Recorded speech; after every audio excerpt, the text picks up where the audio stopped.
नमस्कार, स्वागत है आपका। एफएम न्यूज देख रहे हैं आप और मैं हूं आपके साथ लता। बुलेटिन की शुरुआत करेंगे इस वक्त की बड़ी खबर के साथ, जहां डिप्टी सीएम ब्रजेश पाठक रायबरेली दौरा आज है। 10 जून को रायबरेली दौरे पर रहेंगे ब्रजेश पाठक, जहां बीजेपी कार्यालय के उद्घाटन कार्यक्रम में करेंगे शिरकत। इसके अलावा बीजेपी अध्यक्ष नड्डा भी वर्चुअली उद्घाटन करेंगे। तो बड़ी खबर आपको बता रहे हैं, जहां बीजेपी कार्यालय का उद्घाटन 10 जून को होने वाला और इससे अवसर पर सीएम योगी आदित्यनाथ के साथ डिप्टी सीएम ब्रजेश पाठक भी शिरकत करेंगे। वहीं बीजेपी के राष्ट्रीय अध्यक्ष जेपी नड्डा इस कार्यक्रम का वर्चुअली उद्घाटन करेंगे। जी हां, आपको बता दें, ये दफ्तर 5 मंजिला कार्यालय सभी तकनीकी सुविधाओं से लैस होगा। कार्यालय के भवन में लिफ्ट की सुविधा भी है। इस अवसर पर गरीब कल्याण मेला का भी आयोजन किया गया है और इस कार्यक्रम में बीजेपी के गोरखपुर क्षेत्र के सभी 12 जिलों के पदाधिकारी भी शामिल होंगे। बीजेपी के क्षेत्रीय अध्यक्ष डॉक्टर धर्मेंद्र सिंह ने बताया कि गोरखपुर में बीजेपी का नया क्षेत्रीय कार्यालय खोराबार के रानी डीहा में बनकर तैयार हो चुका है। वर्तमान में बीजेपी का क्षेत्रीय कार्यालय गोरखपुर के बेनीगंज स्थित चौक एक भवन में संचालित हो रहा है। वहीं सीएम योगी और नड्डा बागपत, अलीगढ़, रायबरेली, जौनपुर, संत कबीर नगर समेत कुल 7 जिलों के कार्यालय का भी उद्घाटन करने वाले हैं।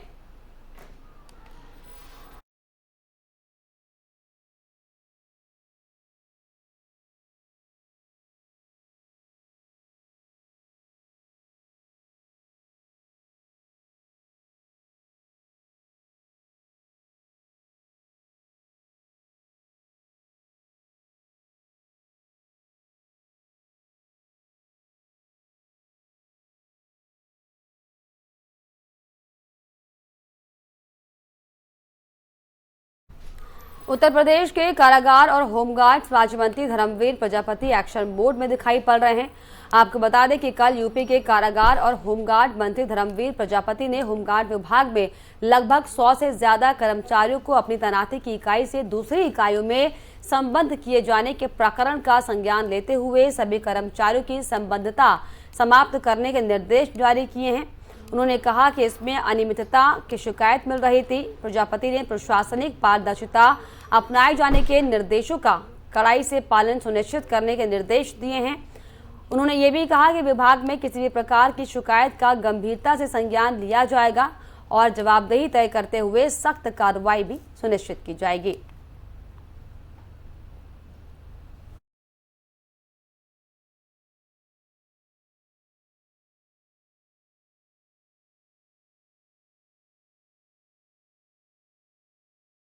यूपी की कानपुर पुलिस ने मंगलवार को भाजपा युवा विंग के नेता हर्षित श्रीवास्तव को पैगंबर मोहम्मद पर विवादित पोस्ट डालने के आरोप में गिरफ्तार किया था। वहीं बुधवार को पुलिस ने आरोपी को कोर्ट में पेश किया, जबकि कोर्ट ने भाजपा नेता हर्षित श्रीवास्तव को 14 दिन की न्यायिक हिरासत में भेज दिया है। बता दें कि कुछ दिन पहले पुलिस ने कानपुर हिंसा के मामले में सोशल मीडिया पर फर्जी और भड़काऊ सामग्री डालने के आरोप में 8 लोगों के खिलाफ मुकदमा दर्ज किया था।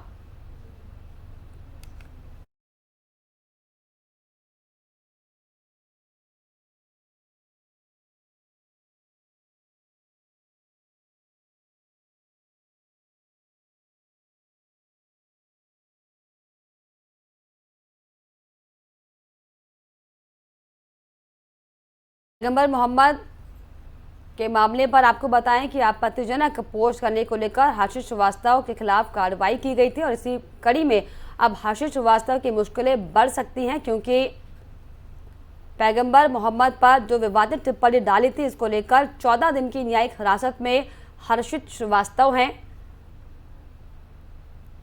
और ऐसे में ये साफ तौर पर कहना लाजमी होगा कि पैगंबर मोहम्मद पर टिप्पणी डालने के बाद से ही लगातार हर्षित श्रीवास्तव की मुश्किलें बढ़ी हुई हैं।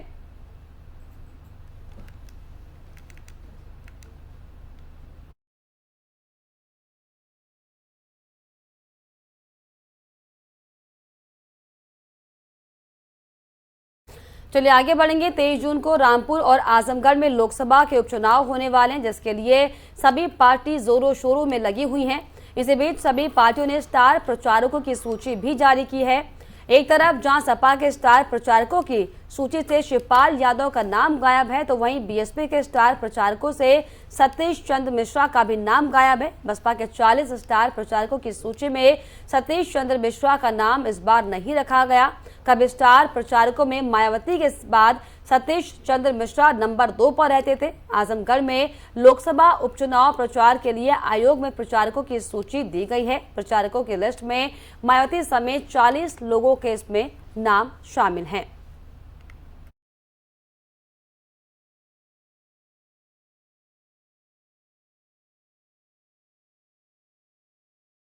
इस पर खास जानकारी के लिए हमारे संवाददाता नितिन अवस्थी हमारे साथ जुड़ गए। नितिन, जिस तरीके से सतीश मिश्रा का नाम दूसरे नंबर पर अक्सर होता था मायावती के बाद, अब स्टार प्रचारकों के लिस्ट से नाम ही गायब है, क्या कुछ जानकारी? बिल्कुल लता जी, आपको बताना चाहूंगा, इससे पहले सपा में देखने को मिला कि शिवपाल कहीं न कहीं किनारे कर दिया गया, दरकिनार कर दिया गया स्टार प्रचारकों में।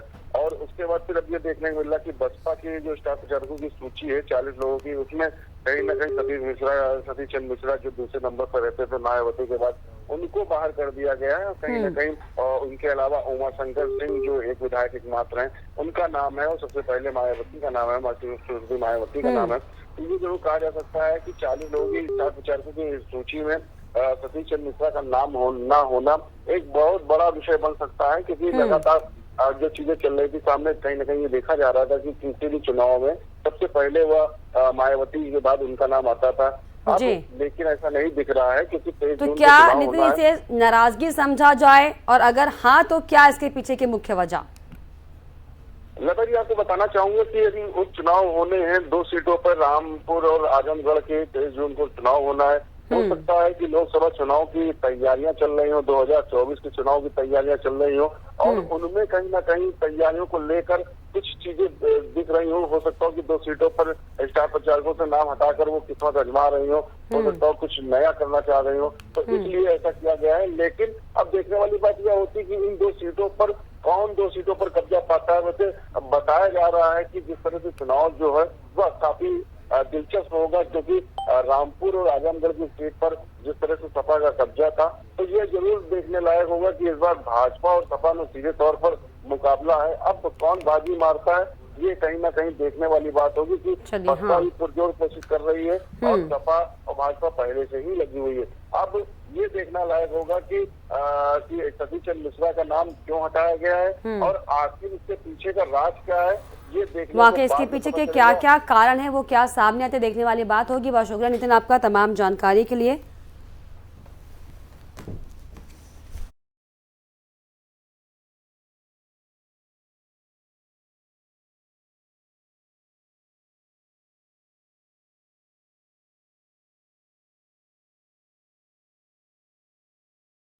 वहीं ज्ञानवापी श्रृंगार गौरी मामले में कमीशन की कार्रवाई का आदेश देने वाले सिविल जज senior division Ravi Kumar internet calling के जरिए एक धर्म विशेष के व्यक्ति की फोन कॉल आने का मामला भी सामने आया, जिसके बाद सिविल जज ने बाकायदा लिखित शिकायत अपर मुख्य सचिव गृह और डीजीपी समेत पुलिस कमिश्नर वाराणसी से की है। वहीं इसी मामले पर दी बनारस बार एसोसिएशन ने कल एक बैठक की है और बैठक में सभी एडवोकेट ने धमकी दिए जाने वाले मामले की निंदा की। तो वहीं अधिवक्ताओं ने यह फैसला भी लिया है कि आज वे कोई न्यायिक कार्य नहीं करेंगे। वहीं इस मामले की जांच पुलिस से लेकर आईटी सेल कर रहा है।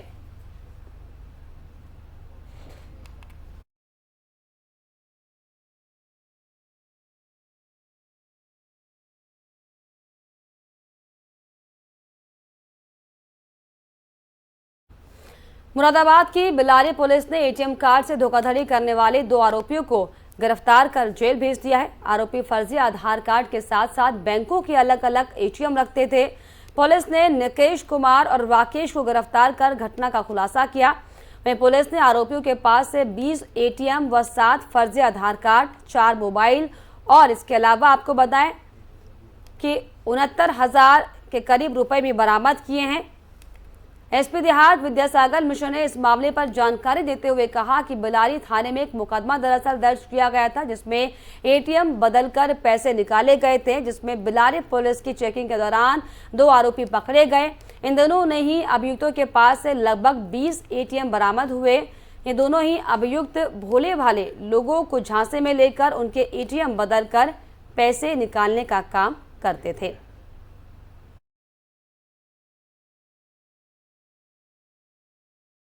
में एटीएम बदल करके पैसे निकालने का मामला प्रकाश में आया था। पुलिस के द्वारा चेकिंग के दौरान 2 लोग पकड़े गए हैं। एक ये निकेश है, दूसरा राकेश। निकेश बिहार का रहने वाला है, राकेश हरियाणा का रहने वाला है। इनके कब्जे से करीब विभिन्न बैंक के 20 एटीएम कार्ड्स बरामद हुए हैं और इनके द्वारा भोले भाले लोगों को झांसा देकर उनके एटीएम कार्ड बदल करके पैसे निकाल लिए जाते हैं और ये बड़े ही शातिर किस्म के अपराधी हैं। अभी इनके विरुद्ध जो भी अभियोग पंजीकृत हैं और जिन लोगों के एटीएम का इनके द्वारा मिसयूज़ किया गया है उस संबंध में हमारे द्वारा जानकारी की जा रही है।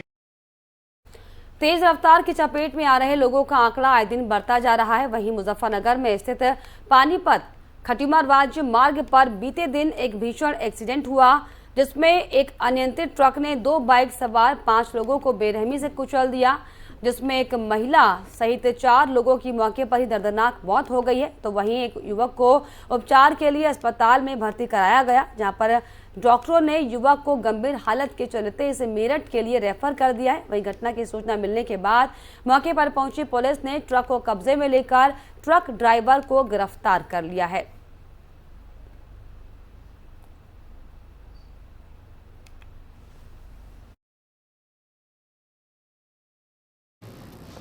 आज थाना तितावी के अंतर्गत एक ट्रक और सामने से 2 बाइक की टक्कर हुई है, जिसमें 2 व्यक्तियों की मृत्यु मौके पर हो गई।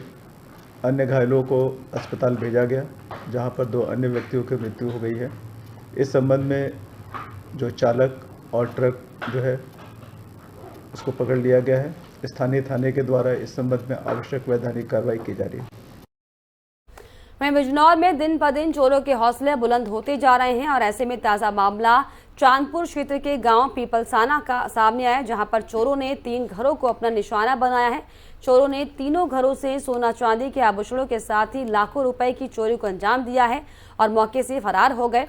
जब घर के मालिक अपने घरों पर वापस पहुंचे तो उनका घर साफ मिला, वह जिसके बाद पुलिस को इसकी सूचना दी गई और जिसके बाद मौके पर पहुंची पुलिस के साथ भारी पुलिस बल आपको बताएं कि तैनात हुआ वहां पर और चोरों की लूट की तलाश लगातार की जा रही है।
उत्तर प्रदेश में योगी आदित्यनाथ की दूसरी बार सरकार बनने के बाद सीएम योगी ने अपने सभी मंत्रियों को अपने कार्यक्षेत्र में काम करने के निर्देश दिए हैं, जिसको लेकर एफएम न्यूज ने यूपी सरकार में कैबिनेट मंत्री बेबी रानी मौर्य से खास बातचीत की है।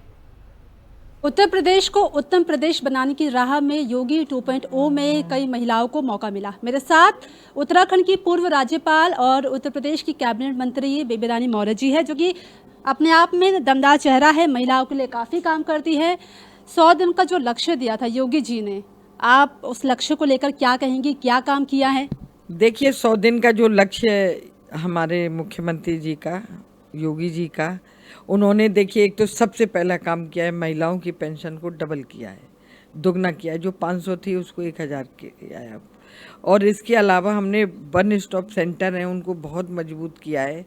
कोई भी पीड़ित महिला आएगी वहाँ 5 दिन तक रह सकती है, अपनी जो भी समस्याएं उनसे अवगत कराएगी और वो हम शासन स्तर पर भी उनको उसकी सहायता करेंगे या उन्हें सुधारने की कोशिश करेंगे। तीसरा मैंने बताया कि हम हर 15 दिन में हर ज़िले में एक अपना कैंप लगाएंगे, जहां महिलाएं जो बहनें हमारी विडो हो गई, जो छूट गई हैं, उनको हम पेंशन में शामिल करेंगे। इसके अलावा जो बच्चियां हैं हमारी जो स्कूल जाती हैं, उनके लिए हमने वीमेन पुलिस स्क्वाड एक तैयार की है, जो उन बेटियों को कोई उसे छेड़े नहीं, कोई उसके साथ गलत जो शकूफेबाजी होती है या जो बोलते हैं लोग वो नहीं हो। इसी तरह हॉस्पिटल के बाहर भी हमारी वो महिला पुलिस खड़ी रहेगी और उन लोगों की हेल्प करेगी, उन बहनों की हेल्प करेगी कि उन्हें क्या ज़रूरत है वो उन तक पहुंचाएगी भी, और जो अराजक तत्व है, गुंडा तत्व है, उनसे उनकी रक्षा करेगी। जब बेबी रानी मौर्य का नाम आता है तो उत्तर प्रदेश की जो महिलाएं हैं उन्हें लगता है कि अब प्रदेश में कुछ अच्छा होगा। प्रदेश में हम देख रहे हैं दलित महिलाओं के साथ अक्सर अमूमन हम ये देख रहे हैं कि उनको कहीं ना कहीं हैरेस किया जाता है किसी के थ्रू भी। तो दलित महिलाओं के लिए क्या आप कोई स्पेशल आइडियोलॉजी लेकर आ रही हैं या कैसे आपकी सरकार जो वो काम करने वाली है? नहीं, देखिए, दलित महिला भी महिला है, महिला कोई भी पीड़ित हो सकती है, उनके लिए अलग से कोई आइडियोलॉजी नहीं है। हमारी सरकार सभी के लिए बहुत काम कर रही है और हम अगर उनकी आवाज़ नहीं सुनी जा रही, उनको न्याय नहीं मिल रहा है, तो उन्हें न्याय दिलाने का कार्य करेंगे। अगर मैं पूछूं कि एमएलसी की जो लिस्ट अभी आई है, भाजपा की तरफ से 9 का नाम डिक्लेयर हो गया है, लोकसभा की 2 सीटों पर भी उपचुनाव है, आजमगढ़, ये ऐसी सीटें हैं जिसको लेकर लग रहा है कि अब क्या होगा, क्योंकि वो दोनों ही सीटें सपा की सीटें हैं, गढ़ कहा जाता है। अब इस पूरे आप इलेक्शन को कैसे देख रही हैं? देखिए, हम सब सीटें जीतेंगे, हम जो उपचुनाव में वो भी जीतेंगे और हमारे ये 9 प्रत्याशी जो उतारे हैं विधान परिषद के, सब जीतेंगे। मैम, एक आखिरी सवाल है, शायद आप इसका जवाब ना दे, कानपुर हिंसा को लेकर पूछ रही हूँ कि जिस तरीके से काजी ने वहाँ पर एक बयान दिया है, बयान में कहा है कि जो मुसलमान है वो कफन बांधकर निकल पड़ो, क्योंकि मुसलमानों को टारगेट कर रही है आपकी सरकार। इस पर क्या कहेंगे? नहीं, इसमें मैं कुछ भी नहीं बोलूँगी। शांति का माहौल होना चाहिए, सौहार्द का माहौल होना चाहिए और सबको मिलजुल के रहना चाहिए। चलिए, बहुत शुक्रिया। तो बेबी रानी मौर्य को आप सुन रहे थे, जो कि 100 दिनों का लक्ष्य पूरे को लेकर बता रहे हैं कि महिलाओं के लिए कई काम कर रही है उनकी सरकार। कैमरा पर्सन अंगद के साथ उषी मंदोला, FM न्यूज़, नई दिल्ली।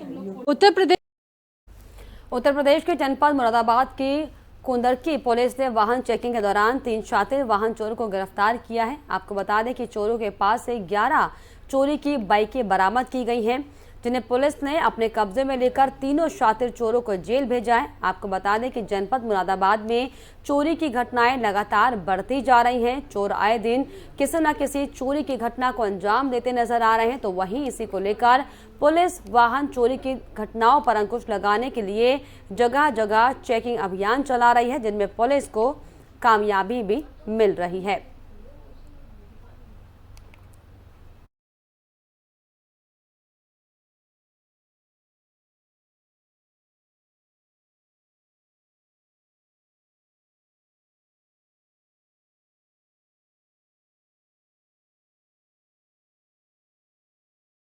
और आपको बताएं कि मुरादाबाद में 3 शातिर वाहन चोर हालांकि गिरफ्तार किए गए। इस तरह की घटनाएं लगातार बढ़ती रहती, जिसको लेकर जो पुलिस प्रशासन है वो चप्पे चप्पे पर तफ्तीशी के साथ हालांकि जांच कर रहा है।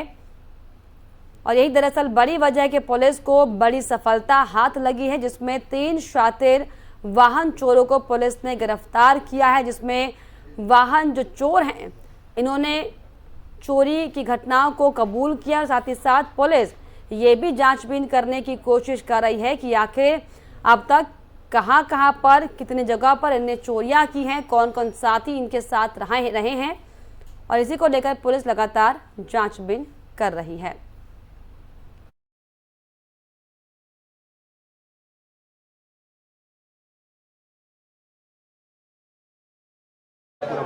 ये देखिए, थानाध्यक्ष कुंदरकी और उनकी टीम द्वारा चेकिंग की जा रही थी। चेकिंग के दौरान 3 संदेही लोग मोटरसाइकिल से मिले, उनसे पूछताछ की गई तो मोटरसाइकिल चोरी की निकली। फिर उनके निशानदेही पर पुलिस टीम द्वारा 11 मोटरसाइकिलों की बरामदगी की गई है और ये 3 व्यक्ति हैं, आदिल, ओवैस और अनीस। इसके पूर्व इनके द्वारा जो भी कृत्य किए गए हैं इस संबंध में हमारे द्वारा जानकारी की जा रही है और इन मोटरसाइकिल जो चोरी की मोटरसाइकिल है उसका विभिन्न स्थानों पे जो अभियोग पंजीकृत है उसके संबंध में भी हमारे द्वारा जानकारी की जा रही है। सर कहाँ से मोटरसाइकिल चोरी करते हैं? ये अभी तक जो हमारी जानकारी मिली है सिटी एरिया में मुगलपुरा थाने से है, कुंदरकी से भी है और अन्य जो चोरी के मामले हैं वो संबंध में हमारे द्वारा इंजन नंबर 46 नंबर के आधार पर और थानों से जानकारी करके ये प्रयास किया जा रहा है। अभी तक अब इनके द्वारा ऐसा कुछ बताया नहीं गया, लेकिन हमारे द्वारा अपने CCTNS के माध्यम से इनके आपराधिक इतिहास की जानकारी की जा रही है। आरोपी है कोई और? अभी तक तो 3 ही है, बाकी पूछताछ चल रही है। और इसी के साथ इस बुलेटिन में फिलहाल इतना ही। देश और दुनिया की तमाम खबरों के लिए आप देखते रहिए FM न्यूज़। नमस्कार।